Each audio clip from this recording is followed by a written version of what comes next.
अभी लोगों को विटामिन डी की बहुत कमी हो गई है, जिसको देखिए उसको विटामिन डी या थैल्कोबाल कोई कॉम्बिनेशन खाते रहते हैं। क्यों? हाथों में जलन, झिंझिनी, सूनापन, थितरपन, कमजोरी, ये धीरे धीरे आएगी। या लैट्रिन पेशाब में भी कुछ विकार आ जाएगी, क्योंकि नस तो कॉमन है, वहीं से आ रही है। जो धीरे धीरे आने वाली चीज़ होती है वो ट्यूमर के रूप में आ सकता है। आप सैलून में जाते हो, सैलून में नाई आपको टक टक गर्दन आवाज़ करके बजाता। बहुत बार हमने आया है, जब पूछा कि क्या किए हो क्या किए हो, कुछ बताने, गिरे हो नहीं ऐसा कुछ, तब बताया कि ऐसा हुआ है। वो क्लियर है कि वहाँ पे कहीं ना कहीं जॉइंट्स या नर्व कंप्रेस हो गई है।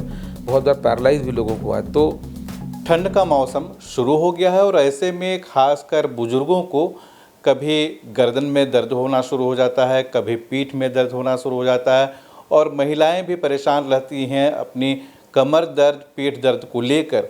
और अब तो नौजवानों को भी इस तरह की परेशानी हो रही है। तो इस तरह की परेशानी क्यों होती है और अगर होती है तो क्या इसका समाधान हो सकता है, कैसे इलाज हो सकता है और आपको रिलीफ मिल सकता है, यही हम जानने की कोशिश करेंगे। मेरे साथ बात करने के लिए डॉक्टर संजय कुमार हैं। डॉक्टर साहब, लोकल खबर में आपका बहुत बहुत स्वागत है। नमस्कार। ठंड का समय है और बहुत पहले से पीढ़ियों से चली आ रही कि बुजुर्ग जो हैं कमर दर्द से परेशान रहते हैं, कभी पीठ दर्द से परेशान रहते हैं, कभी गर्दन दर्द से परेशान होते हैं। तो ये क्यों होता है और ख़ासकर बुजुर्ग इससे कैसे निजात पा सकते हैं? सबसे ज़्यादा तकलीफ़ उनको होती है। अगर बात बुज़ुर्गों से शुरू करें तो उनको जैसे जैसे एज बढ़ती है, ये सर्वविदित है कि बॉडी में कैल्शियम की कमी हो जाती है। उसके अलावे जितने भी मसल्स हैं या मसल्स को बोन के साथ जोड़ने के लिए जो लिगामेंट होती है, या दो जॉइंट्स होते हैं, कोई भी joints, big joints, small joints, ये सारे जो इनकी जो मोबिलिटी है वो रेस्ट्रिक्टेड हो जाती है। होता ये है कि खास करके अपने ठंड की बात, ये तो नॉर्मल है कि जैसे जैसे एजिंग प्रोसेस होती है इन सब चीज़ों में परेशानी आती है। और कहीं ना कहीं जॉइंट्स के पास या मसल्स के पास या फिर कुछ नर्व कंप्रेस हो जाने के कारण कमर में दर्द, या नर्व ज़्यादा कमर के पास दबती है, गर्दन में दबती है। बट इसके अलावे जो घुटनों में दर्द है या जोड़ों में दर्द है, या एज के साथ जिन लोगों को गठिया हो जाती है, गठिया के भी विभिन्न प्रकार हैं। और बहुत बार ऐसा नहीं है कि ब्लड टेस्ट में ही आया तभी हुआ, सीरो नेगेटिव आर्थराइटिस बोलते हैं। आर्थराइटिस के बहुत तरीके हैं, बहुत सारे अलग अलग फॉर्म्स हैं। तो ये सब मिला के जो परेशानी एक नॉर्मल पेशेंट को किसी भी दिन होती है, उसके मुकाबले जाड़ों में, सर्द के मौसम में खास करके जब शुरू होता है और मौसम जब चेंज होती है, एक अभी सितंबर, अक्टूबर और एक फरवरी और मार्च, ये दोनों टाइम में लोग बचने की कोशिश करते हैं, घरों से कम निकलते हैं और वो एक्सपोजर लग जाएगा, ऐसी बातें होती हैं। तो मूवमेंट कम हो जाती है। और आप ये जो जितनी भी चीज़ें हैं, कमर, गर्दन, घुटना, जॉइंट्स, ये सारे मूवमेंट करने से ठीक रहते हैं। अगर मूवमेंट आप कम कर देंगे तो यहाँ पे जो पहले से जो प्रॉब्लम है, जो भी है, आर्थराइटिस हो या जो भी इनएक्टिविटी के कारण जो बोलते हैं, वो परेशानी बढ़ी जाएगी। तो इसलिए जाड़ों में बोलते हैं। और उसके बाद घर के अंदर, जैसे बारिश में आप वॉक करने नहीं जाते, एक्सरसाइज आप सपोज नहीं किए, या रेनी सीजन में आप गार्डन में घूमने नहीं जा पाए जो वॉकिंग कर पाते हैं, लेकिन उसके कंपैरिजन आप जब सर्द की जब मौसम आती है तो इसमें तो लोग ऐसे ही थोड़ा सा आलस बढ़ जाता है और फिर डरते और डराते भी हैं कि नहीं बाहर जाओगे तो ठंड लगेगी, तो मूवमेंट कम, एक प्रॉब्लम ये है। दूसरी चीज़ है कि जब भी ओल्ड एज में एक स्लोनेस ऑफ मूवमेंट आ जाती है और स्लिप करना, घर में या बाथरूम में स्लिप कर जाना, या फिर एक ही पोजीशन पे आप शिथिल होके बैठे हो और अचानक आपने कुर्सी से उठने की कोशिश की, तो अचानक, क्योंकि मसल्स तो टोन्ड अप है नहीं, मसल्स तो वीक हैं, और अचानक पेन हो जाएगी। या फिर आप सुबह देखते होंगे लोग जब उठते हैं तो बोलते हैं कि सुबह पहला 1-2 घंटा बहुत हाथ जोड़ों में दर्द, घुटने में दर्द, लेकिन कमर में दर्द, लेकिन जैसे जैसे चलते हैं तो ठीक हो जाता है। ये बहुत कॉमन शिकायत है। तो मॉर्निंग स्टिफनेस हम लोग बोलते हैं कि सुबह में एकदम स्पेसिफिक पूछा जाता है कि चलते चलते 1-आध घंटे में ठीक हो जाता है? हाँ, ठीक हो जाता है। मेरे दादाजी भी थे, इसी तरह की समस्या होती थी, तो वो तेल मालिश हाथ पैर में करते थे, कड़वा तेल, और उसके बाद धूप में सिकाते थे। तो इस तरह का कुछ एक्टिविटी होता है तो इससे फ़ायदा मिलता है क्या? बिल्कुल, ये सब चीज़ें पुरानी चीज़ें थी, उसमें वाकई दम था। अब आपने कड़वा तेल की बात की, सरसों की तेल, अभी आपको लगता है कि शहरों में खास करके शुद्ध सरसों तेल मिले और जिसको लोग लगाएं, और सिर्फ सरसों तेल से मालिश नहीं होती थी, सरसों तेल से लगा के लोग धूप में बैठते थे। अभी लोगों को विटामिन डी की बहुत कमी हो गई है, जिसको देखिए उसको विटामिन डी या थायलकोबाल कोई कॉम्बिनेशन खाते रहते हैं। क्यों? क्योंकि बाहर निकलते नहीं हैं। और जो निकलते हैं, बहुत कामयाब जो लोग हैं, बिजनेसमैन हो चाहे एजुकेशन जैसा कोई भी हो, वो तो ऑफिस में एसी में बंद पड़े हैं। अब तो धीरे धीरे अभी कुछ चलन बढ़ी है, योगा एक्सरसाइजेज बढ़े हैं, और लोग घर में ही कुछ एक्टिविटीज़ करना शुरू कर दिए। तो इन सब चीज़ों की चलन बढ़ी है, लेकिन ये पुरानी चीज़ें जो थी वो तो ख़त्म हो गई है। अब नई चीज़ों से रिप्लेस हो गई है। अब जिनको ज़्यादा दर्द होती है तो हम लोग उनको एडवाइस करते हैं कि आप फिजियोथेरेपी कराइए। तो फिजियोथेरेपी एक शॉर्ट टर्म चीज़ है। कुछ लोग बोलते हैं हम थेरेपी घर पे करते हैं। अरे थेरेपी घर पे नहीं होती। फिजियोथेरेपी के लिए आपको या तो शॉर्ट वेव डायथर्मी या टेंस, जो भी चीज़ है वहाँ पे फिजियोथेरेपिस्ट के पास जाके करनी है। ये टेम्पररी है, उसके बाद आपको घर पे करना है। आप अगर बोन्स के हेल्थ पे ध्यान देंगे, मसल्स के हेल्थ पे ध्यान देंगे, तो प्रॉब्लम आपको नहीं आएगी। सर, ये तो हो गई बुजुर्गों की बात, लेकिन आमतौर पर जो महिलाएं होती हैं और हाउसवाइफ्स होती हैं, जो घर पे अपना रोज़मर्रा का काम करते हैं, उनका फिजिकल एक्टिविटी हर रोज़ का होता है, फिर भी वो कमर दर्द, गर्दन दर्द, पीठ दर्द की समस्याएं की शिकायत करती हैं। वो देखिए, एक तो फिजिकल कारण है गर्दन दर्द, पीठ दर्द का। बहुत बार जब भी ऐसे पेशेंट्स आते हैं, बड़े वेग कंप्लेंट रहेंगे, पीठ दर्द करता है, कोई एक जगह नहीं रहता है दर्द। तो ऐसे कंडीशंस में हम लोग इन्वेस्टिगेशन करा के देखते हैं। कॉमन कॉजेज जो है, जैसे थायराइड की प्रॉब्लम है किसी को, या विटामिन डी की प्रॉब्लम है, या कैल्शियम कमी है, या यूरिक एसिड बढ़ गया किसी के ब्लड लेवल में, तो कुछ कुछ चीज़ें हैं। इसके अलावा जब और आगे जब बढ़ते हैं तो फिर मैंने आपको बताया कि हम लोग आर्थराइटिस पैनल के टेस्ट करते हैं। तो बाकी लोग जो आपने जो सवाल उठाया कि घर में दिन भर तो काम करते रहती है, मतलब काम कर रही है, मूव कर रही है, लेकिन ये सब जो दिनचर्या का जो एक्टिविटी है, इसमें जो काम हो रहा है, उससे स्पेसिफिक कुछ बॉडी के जॉइंट्स या कुछ मसल्स काम कर रहे हैं, शायद तो नहीं कर रहे हैं। तो ऐसे लोगों के लिए भी सलाह ये है कि उनको घर में कम से कम सुबह आधा घंटा ऐसे एक्सरसाइजेस, और बेस्ट समझने के लिए योगा एक्सरसाइजेज है। उसमें अब लोग बोलते कैसे करें आप, अभी तो बहुत सारे अवेलेबल हैं डिजिटल मीडिया, आप देखिए यूट्यूब में, गूगल में, और टीवी पे रोज़ सुबह सुबह बहुत आते हैं। अच्छी चीज़ें लें, जो आप कर सकते हैं वो करिए, जो नहीं कर सकते हैं वो ना करें, क्योंकि ज़्यादा करने के चक्कर में नुकसान हो जाती है। तो ये एक प्रॉब्लम है।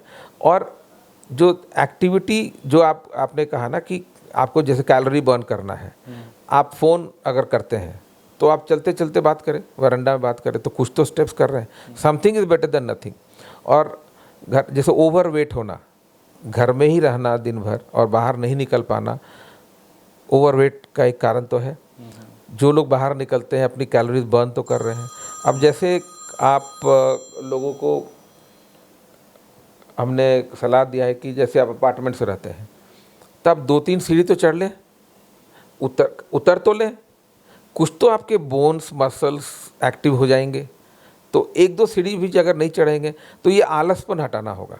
कुछ ना कुछ एक्टिविटी आपको घर में करते, घर में जो आप इधर से उधर करते हैं उससे भी एक्टिविटी होती है। तो शिथिलता हटानी होगी, एक्टिविटी बढ़ानी होगी।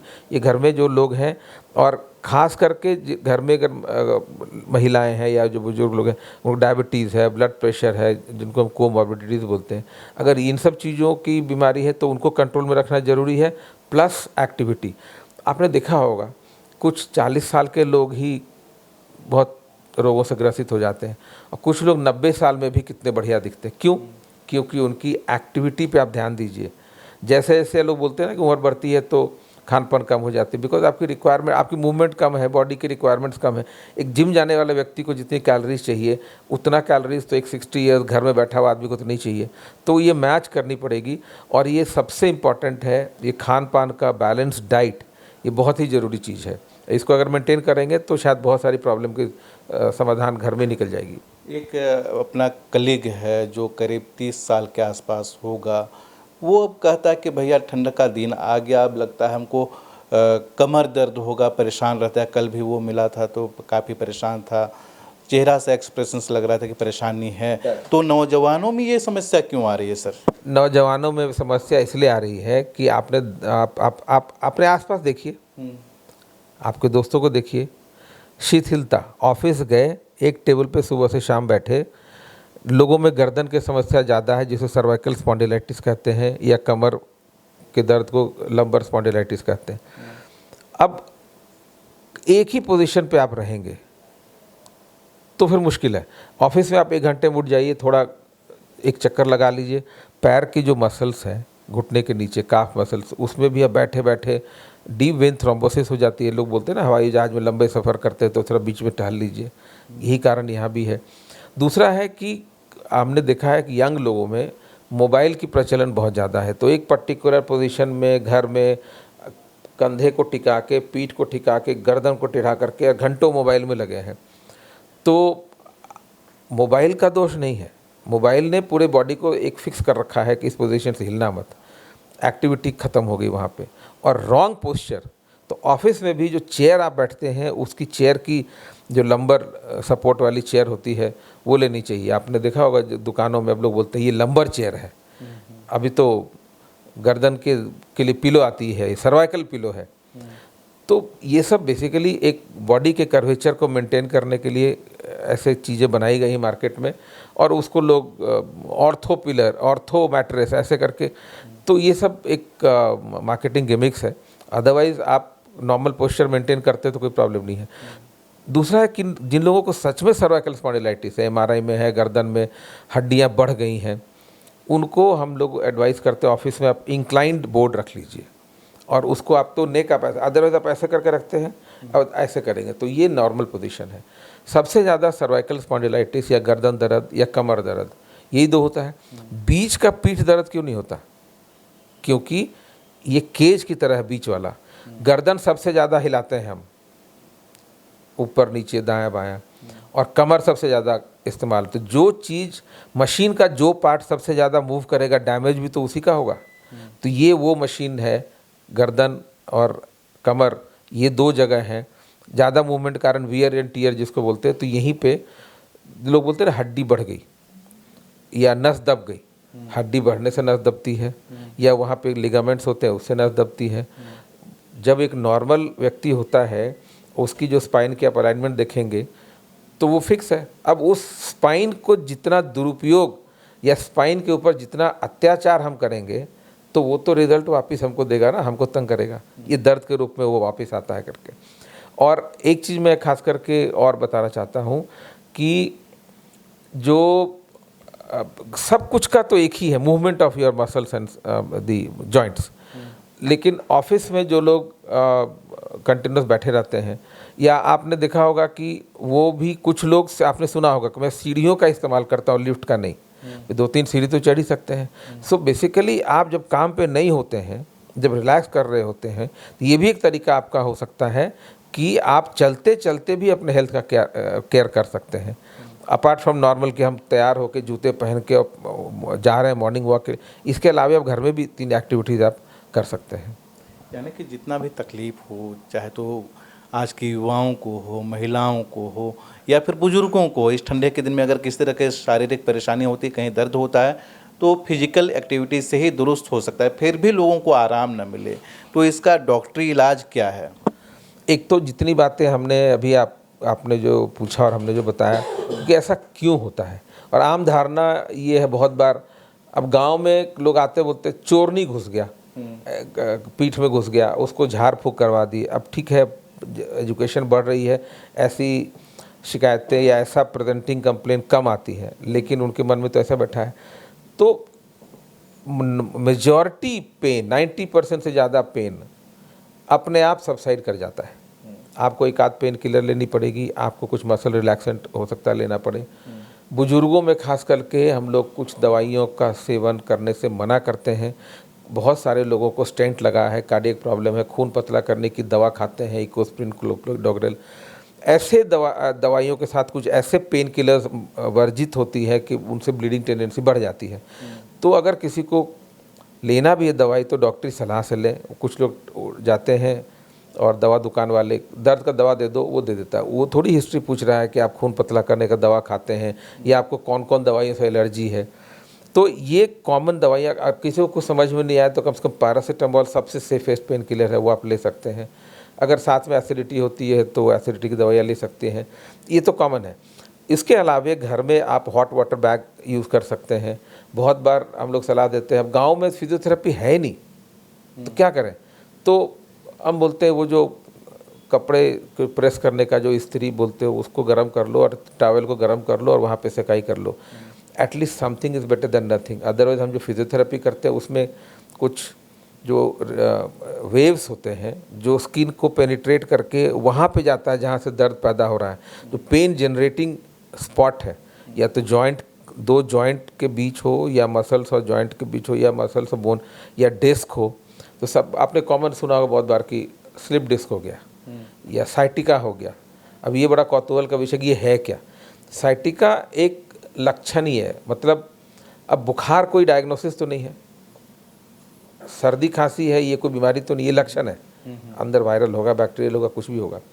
साइटिका एक सियाटिक नर्व है जो कमर से निकल के दोनों पैर में जाती है।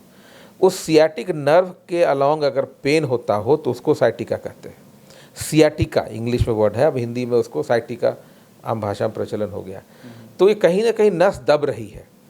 अब ये नस दबने के कारण हमने आपको बताया, या तो दो हड्डियों के बीच में जो एक जेली टाइप की चीज़ होती है जो हर एक जॉइंट को एक दूसरे से जोड़ता है लचीला बना कर रखने के लिए, वो एक स्लिप कर गया। कैसे स्लिप किया? क्योंकि उसके आसपास के जो मसल्स हैं वीक है, तो पूरी की पूरी लोड ऊपर से नीचे स्पाइन के थ्रू जाती है और दो हड्डियों के बीच में जो डिस्क है वो स्लिप कर जाती है।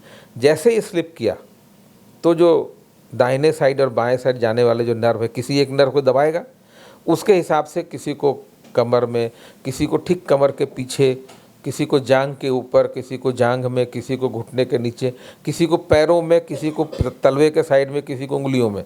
ये जहाँ जहाँ नर्व की डिस्ट्रीब्यूशन होती है वहाँ पेन होता है। और खासकर आपने देखा होगा कभी सुबह उठे अचानक गर्दन जोर से टेढ़ा हो गया, हम गर्दन हिला नहीं पा रहे हैं, या कमर तो हम हिली नहीं, हम उठ ही नहीं पा रहे हैं, वो कहीं ना कहीं मसल स्प्रेन में आ जाती है। तो उसमें जो हम लोग बोलते हैं बेड रेस्ट, बेड रेस्ट का मतलब है कि अगर उस समय आपको मसल स्प्रेन क्यों हुआ है, या कहीं ना कहीं जॉइंट्स में या कहीं ना कहीं डिस्क में पेन हुआ, उस पेन को रोकने के लिए नेचर का एक तरीका है, वो जितने मसल्स हैं सब वहाँ पे टाइट हो जाते हैं। कहीं घटना होती है तो पुलिस आती है ना, तो वहाँ पे पेन हुआ है, पेन का जो भी कारण हो, ये सारे मसल्स टाइट हो जाते हैं उसको रोकने के लिए। तो उस नेचर भी उसको उस जगह को मूवमेंट करने से रोकता है। डॉक्टर क्या कहता है? बेड रेस्ट एट होम, आप लेट के रहो, आराम करो, ये डॉक्टरी सलाह। लेकिन जैसे बताया किसने कि वहाँ दर्द है? मसल ने। मसल टाइट, लंबे समय तक मसल का टाइट बना रहना पेन के रूप में आएगा। तो ये तो मैंने स्लिप डिस्क बता दी आपको कमर में, ये मैंने स्लिप डिस्क गर्दन में भी होती है। गर्दन में दर्द, एक कंधे में दर्द, हाथ में झिनझिनी, जलन, सूनापन, थेथरपन, भारीपन, या और जब आगे बढ़ गए तो हम हाथ नहीं उठा पा रहे हैं क्योंकि उसमें मोटर प्रॉब्लम आ गई, एक सेंसरी सेंसेशन कम हो गई, दूसरा मोटर कमजोरी। अगर कमजोरी हाथ में आ गई, अब समझिए मामला बहुत गंभीर है। इमीडिएटली आपको एमआरआई करके देख लेना चाहिए कि नस दब तो नहीं रही है, और अगर नस दब रही है तो माइक्रो सर्जरी होती है, डिस्केक्टमी बोलते हैं। उस नस पर से दबाव हटा दी जाती है, दो हड्डियों के बीच की जो डिस्क है उसको हटा दी जाती है, और वहाँ पे आजकल टाइटेनियम इम्प्लांट्स और बहुत सारे इम्प्लांट्स आ गए हैं, स्क्रू प्लेट डाल के फिक्स कर दी जाती है, इतनी छोटी सी आती है। ये चीज़ हमने अभी रिसेंटली बिहार से बहुत पेशेंट्स आ रहे हैं, अभी गया से, और इधर बंगाल, छत्तीसगढ़, अंबिकापुर, बहुत सारे पेशेंट्स रांची आते हैं। बहुत बार अनडायग्नोज्ड या मिसडायग्नोज्ड या बहुत दिन तक होती नहीं एमआरआई, लोग बोलते हैं कि कॉस्टली जांच है। अब ये बताइए, जांच हो गई, डायग्नोसिस हो गई, ट्रीटमेंट हो गया, जल्दी आप राहत हो गए, मनी का बात नहीं है, साइकोलॉजी में हमारा पेन खत्म, हम रिलीफ हो गए, इसकी भी एक कॉस्ट होती है। इसके कंपैरिजन में आप महीनों और सालों पेन में हो, पेन किलर खाए जा रहे हो, किसी किडनी डैमेज हो गई, किसी की बहुत सारी प्रॉब्लम, वो काम पे नहीं जा पा रहा है, पूरा परिवार परेशान है, साइकोलॉजिकल अपसेट हो गई, इसकी भी कॉस्ट होती है। कौन महंगा है, कौन सस्ता है, इस हिसाब से देखना पड़ेगा। तो ऐसे जगह पे जाना चाहिए जहाँ पे डायग्नोसिस हो जाए। बहुत बार आपने देखा होगा कि इसी तरह के लक्षण आते हैं पैरों में, लेकिन जब जांच करते हैं तो स्पाइन में ट्यूमर आ जाती है या गर्दन में ट्यूमर आ जाती है या कहीं भी ट्यूमर आई, तो धीरे धीरे हाथों में जलन, झिंझिनी, सूनापन, थेथरपन, कमजोरी, ये धीरे धीरे आएगी। या लैट्रिन पेशाब में भी कुछ विकार आ जाएगी, क्योंकि नस तो कॉमन है, वहीं से आ रही है। जो धीरे धीरे आने वाली चीज़ होती है वो ट्यूमर के रूप में आ सकता है। बहुत बार होता है कि कोई बीमारी हो गई, स्पाइन में, कॉर्ड में, स्पाइनल कॉर्ड में इन्फेक्शन हो गया, वायरल इन्फेक्शन भी होती है, किसी को पस आ गई, किसी को टीबी हो गई, किसी को टीबी के कारण बोन डिस्ट्रॉय हो गया, और वो तो पिलर की तरह है ना, एक दूसरे के ऊपर हड्डी है। मान लीजिए एक पिलर ख़त्म हो गई तो नस भी डैमेज करेगा, पेन करेगा, मूवमेंट नहीं हो पाएगी।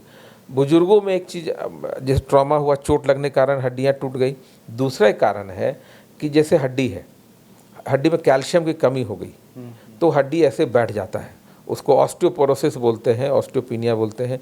आम लोग भी ऑस्टियोपोरोसिस जानते हैं। कैल्शियम की कमी हो गई, हड्डियाँ कमज़ोर हो जाती हैं और चलते चलते गिरे भी नहीं हैं, बेड पे है, करवट लिए और कटक से आवाज़ किया या नहीं भी आवाज़ किया, उसको पैथोलॉजिकल फ्रैक्चर बोलते हैं। मतलब वो हड्डियाँ अगर कमज़ोर हैं तो वो हड्डी टूट जाएगी। तो हड्डी टूटने के लिए चोट लगना या गिरना ही ज़रूरी नहीं है, अपने आप भी हड्डियाँ टूट सकती है, ओल्ड एज में खास करके। यंग एज में भी वही है, अगर ऑस्टियोपोरोसिस हो गई, किसी बीमारी कारण ऑस्टियोपोरोसिस हो गई, कैल्शियम कम होने की बीमारियाँ बहुत होती हैं। तो अब कमर में अगर आते हैं, कमर में जैसे 3-4 चीज़ मैंने बताई।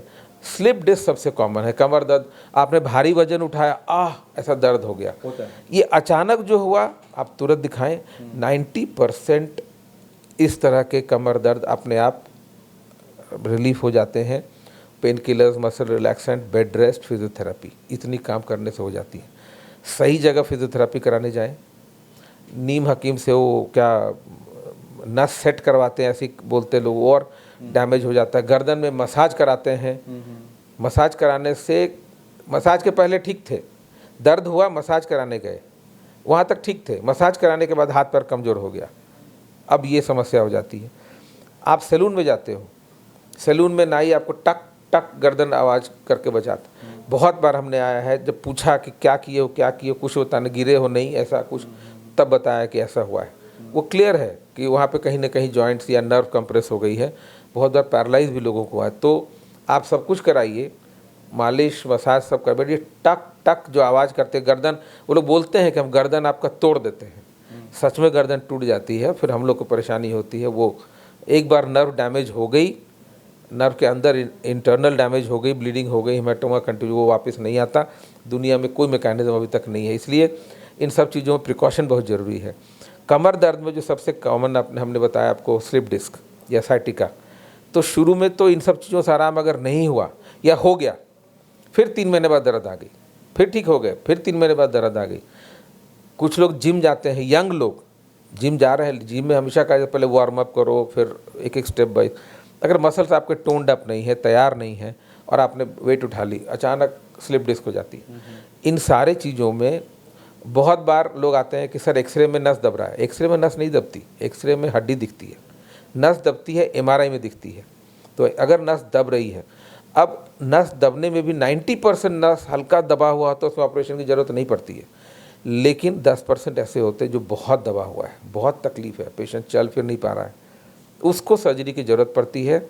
और अभी बहुत सेफ सर्जरी हो गई है, माइक्रो सर्जरी से, इतनी छोटी सी चीरा से पूरे हम लोग नर्व कंप्रेशन को हटा देते हैं और पेशेंट 2 दिन में छुट्टी हो जाते हैं, घर चले जाते हैं। पहले बड़े ऑपरेशन होते थे, एंडोस्कोपी आ गई है। लेज़र नाम की चीज़ कमर में नहीं है। लोग बोलते हैं लेज़र से सर्जरी होती है क्या, आपके माध्यम से मैं बता दूं लोगों को, लेज़र से कमर में नहीं होती। एंडोस्कोपी, माइक्रो सर्जरी, ये 2 चीज़ होती है। तो अगर किसी को ज़्यादा दिक्कत है, डॉक्टर ने कह दिया सर्जरी, सर गांव में गए, गांव ने कहा कि अभी नहीं कराना है, आप जितना डिले करेंगे उतना नुकसान होगा, फिर जब सर्जरी कराएंगे तो उतना फ़ायदा नहीं होगा। लोग कहते हैं कि स्पाइन सर्जरी कराया, फ़ायदा नहीं हुआ क्योंकि आपने देर कराई। ये काम आप जल्दी कराते हैं तो अच्छा रिजल्ट आ जाता है, और ये अब तो बहुत लोगों को फ़ायदा हो रहा है तो लोग ये करा रहे हैं।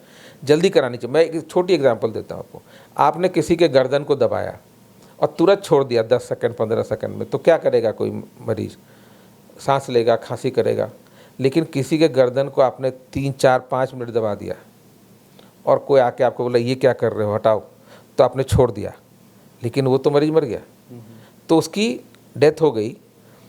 एक्सेस दबाव के कारण अगर नर्व की भी डैमेज हो जाती है, सर्जन तो वो दबाव को छुड़ाने आता है, सर्जरी भी करा दी आपने, वो रिजल्ट नहीं आएगा क्योंकि उसके आधे नर्व्स तो डेथ हो गई। तो टाइमिंग बहुत इंपॉर्टेंट है। जो लोग भी सही समय पे सर्जरी कराते हैं उन्हें फ़ायदा होगा, डिले कराएंगे तो नहीं होगा। कुछ जगहों पे जहाँ सर्जरी पॉसिबल नहीं है मेडिकल रीज़न से, मान लीजिए बहुत बुज़ुर्ग हैं या बहुत बीमारी है, सर्जरी के लिए फिट नहीं है, तो लोकल इंजेक्शन दी जाती है, कुछ लोगों को स्टेरॉयड दी जाती है, उससे दर्द कम हो जाता है। तो तरीके बहुत हैं, हर एक पेशेंट के लिए कौन सा तरीका सही रहेगा, इलाज के लिए बोल रहा हूँ, उसको फिर टेलर डाउन करना पड़ता है कि आपके लिए ये सही है, आपके लिए ये सही है। उसके हिसाब से डॉक्टर फिर डिसीजन लेते हैं।